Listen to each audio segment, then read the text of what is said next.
ішкі өлетін болдығы бәрін. Біргеміз уайымдамаңыздар. Қайрат Нұртас жұбайы Жұлдыз екеуіне қатысты қауесетке жауап берді. Әнші Қайрат Нұртас отбасына қатысты ел арасындағы қауесетке нүкте қойды. Өнер иесі кеше өткен мерекелік концерттердің бірінде жұбайы Жұлдыз Әбдікаримовамен бірге екенін айтты. Менің 2 қызым бір әйелім бар, біз біргеміз, уайымдамаңыздар, деді өнер иесі.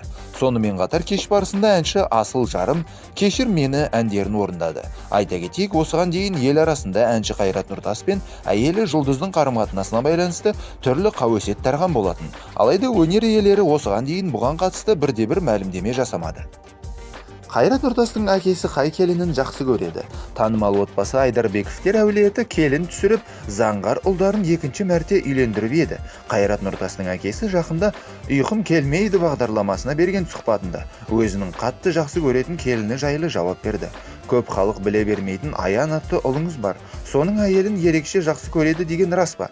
Деген журналистердің сұрағына әнші тіл қатты. Рас, оның себебі мен Аянның үйінде көп тұрамын. Әрі мен балаларымның ішіндегі әйелге ең суығы. Екінші жағынан ол орыс мектебін бітірді. Бірақ мейірімділігі 2 баламнан асып түседі. Аян қалтасында 1000 теңге болса, сізге беріп, өзі жалаңаш қалса да сізді жолға шығарып салады. Келінім де тура сондай. Келінім өтірік деген нәрсені түсінбейді. Солай тәрбиеленген, ата-анасы да жақсы, деп бөлісті ол. Қайырлы кеш. Тәуелсіздік мерекесі құтты болсын. Отбасымызға береке. Ал енді мен Қырғыз еліне ұшқалы тұрмын. Мен сізді жақсы көремін.